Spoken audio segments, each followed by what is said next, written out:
Ousmane Fall se prépare.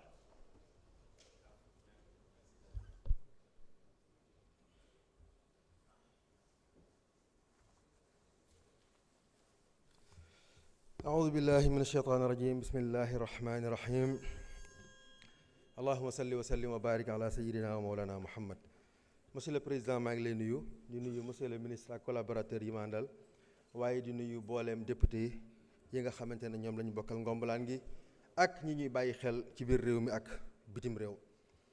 di ndokkeel rek booleem xeetu yonent bi sallallahu alayhi wa sallam ki terute weer wii ci bayit wi nga xam ne Cheikh Ibrahima Niass radiyallahu taala anhu moo ko wax te mën nañoo jaar ci moom ndokkeel jullit ñépp ndax inna Ibrahima kaana ummatan fa hani an li Ibrahima laha hilaaluhu hilaalum bada li naadirina jamaaluhu. mbokk yi sallallahu alayhi wa alihi wa sahbihi wa sallim dafa wax ne shayyabatni huudun wa axawaatuha. saaru huud bi ma ci yàlla defee injonction wu saxal ci jub ak jubal ak jubbanti ci aaya bi mu naan ko fastaqim kama umirta wa man taaba maak wala tadgaw innahu bima taamaluuna basir. Moustapha alayhi salaam dafa natt le poids du challenge loolu daal di commencé di bi jaawal boppam bi.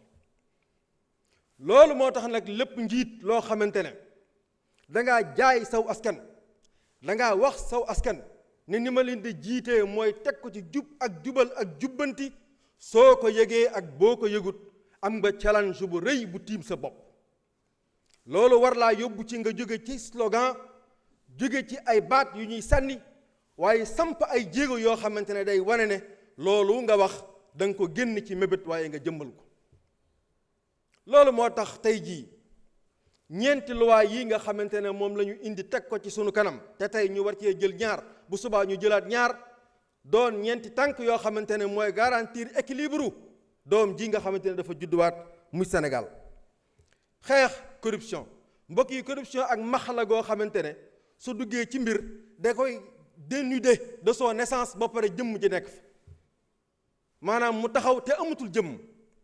am na ku ñuy wax président bu ñuy wax Erdogan ñu koy sant ci dalal bu rëy bi mu defal la président Ousmane Sonko ndax Ousmane góor ñi xam nañu ko dafa ñëw fekk Turquie fu sori diir bu gàtt mu indi ko fu jege ci rangu réew yi gën a développé.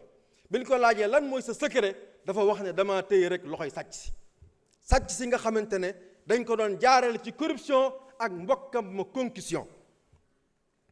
waaye li nga xamante ne tey jii war nañ koo waxtaanewaat muy déclaration de patrimoine mooy kuy dugg ñu xam li nga am booy génn ñu xam li nga am su fekkente ne weesu na lu xel mën a nangu ñun duut la baaraam nga dem wuy ji yoon ak lanceur d'alerte mi nga xamante ne day képp koo xamante ne dafa ragal wala mu am lu muy nëbb du dooleel les lanceurs d'alerte ndax lanceur d'alerte yi ñoom it ci mission prophétique yi la ñu amoon ca waxi Seydina Lut alayhi salaam inni la amalikum min alqaalin société bi na ngeen xam ne lu ngeen fi def lu dépravé dinaa ko dénoncer.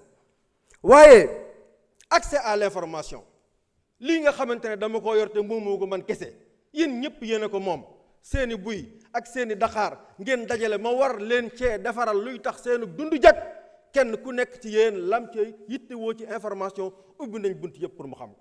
bokk yi ñeent yii su fekkente ne daje na lii mooy gage de transparence lii mooy amuma lu may nëbb ni mu ko baaxoo waxe le Sénégal est devenu une maison de verre. bokk yi corruption day rey ay compétences corruption day nasaxal expertise corruption Platon nee na su duggee justice réew moom seen paix sociale sax c'est menacé. ndax lan am réew ñaar rek moo koy taal mooy justice boo xamante ne tëddewul njaaxaanaay wala ñenn jël li ñëpp bokk ngar daajoo ko bàyyi ji ci des te yii ma wax yépp lu ci nekk li koy suuxat te di ko may doole mooy ger mooy mbuxum gi nga xamante ne mooy am ci biir bureau yi mooy am ci kaw tali bi mooy am ci biir tribunaux yi te loolu nekk loo xamante ne tey jii jubal jubbanti dafa am charge dafa am wareef ci jeexal ko ci politique gu Sénégal. may rejoindre le collègue Adama Tandjigora li mu wax ne sax pour un paysage économique attrayant dañoo soxla réew mi doon réew moo xamante ne ger dañ ko fay néewal doole. kon mbokk yi li leen président Ousmane Sonko diggoon li leen le président Bassirou Diomaye Diakhar Faye digoon bokk na ca la ca jiitu te ëpp ca solo te doon fondement ba war a taw lépp muy transparence muy li ñëpp moom ñëpp jot ci kenn du ko gardaajoo ñaari fan yi dinañ ci poser ay jalons yu dëgër wasalaamualeykum wa rahmatullah. jërëjëf honorable Omar Bamba Diop. El Hadji Ousmane Fall, Seynabou Yassine Samb se prépare.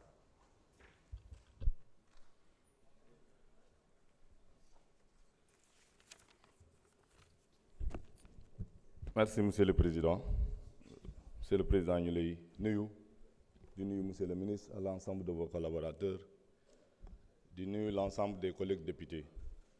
may nuyu la population de Dakar et ceux de ma commune de Gueule Tapée Fass Colobane di ñaan ki nga xam ne que tey nekku fi te mu fi daan nekk monsieur le ministre Abass Fall ci mairie Dakar yàlla na ko yàlla may ndam. Je suis là aujourd'hui pour souligner l'importance capitale de la nouvelle OFNAC, Office national de lutte contre la corruption. Dans le contexte actuel de notre pays, la corruption n'est pas une abstraction, elle a un coût. Elle prive nos enfants d'école, nos malades de soins, nos jeunes d'emploi. Elle fragilise notre démocratie, érode la confiance du peuple envers les institutions et freine notre développement économique. Le Sénégal, nation d'hommes et de femmes dignes, ne peut plus tolérer cette gangrène. C'est pour cela toutes les personnes qui ont volé l'argent du pays doivent payer jusqu'au dernier centime et sans état d'âme. La refondation de l'OFNAC marque une étape cruciale dans notre engagement collectif pour une gouvernance intègre, responsable et transparente. Il ne s'agit pas simplement de changer de logo ou un organigramme. Il s'agit de refonder une institution avec plus de pouvoir, plus d'indépendance et plus de moyens pour agir efficacement. Honorables députés, nous devons saluer les avancées de cette nouvelle OFNAC. Introduit une indépendance renforcée à l'abri des influences politiques, une capacité d'investigation accrue avec un accès direct à des bases de données stratégiques, une protection élargie aux lanceurs d'alerte, aux citoyens courageux qui refusent de se taire, comme l'a fait notre président Ousmane Sonko, actuel PM du Sénégal. Et surtout, une obligation de résultat avec des rapports publics et des recommandations suivies d'effets. Mais ne nous trompons pas, une seule loi ne suffira pas. Elle doit être accompagnée d'une volonté politique ferme et un engagement sans faille de l'ensemble des acteurs de l'État comme de la société civile. Je lance ici un appel solennel que l'Assemblée nationale joue un rôle pleinement dans le contrôle et d'impulsion, que nous donnions à l'OFNAC les moyens juridiques, financiers et humains pour agir en toute indépendance et que nous soyons les garants de cette crédibilité. La lutte contre la corruption ne doit pas être une bannière occasionnelle, brandie pour calmer l'opinion. Elle doit être un combat de chaque jour, un pilier de notre République.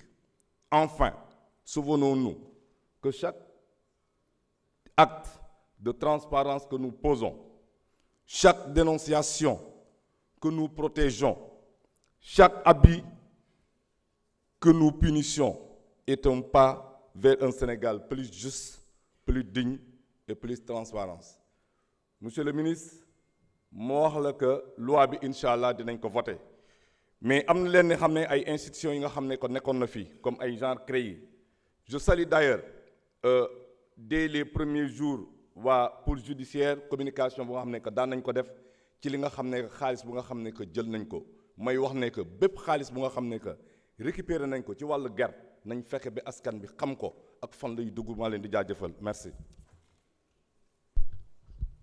jërëjëf Honorable El Hadj Ousmane Fall, Honorable Sainabou Yassine Sam, Mariam Diamanka se prépare.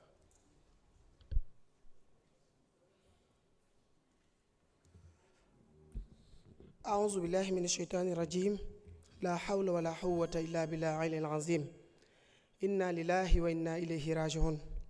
ñoo ngi jaale ñi nga xam ne génn nañu àdduna fan yi Saint-Louis muy ñaari accident yi nga xam ne am na Raw ak Fass di ñaan ñi nga xam ne tëdd nañu hôpital yàlla na leen yàlla yàlla na leen yàlla saafara di ñëw ci wax ji rek muy li nga xam ne mooy projet de loi balaa may def loo maa ngi jégalu di nuyu monsieur le président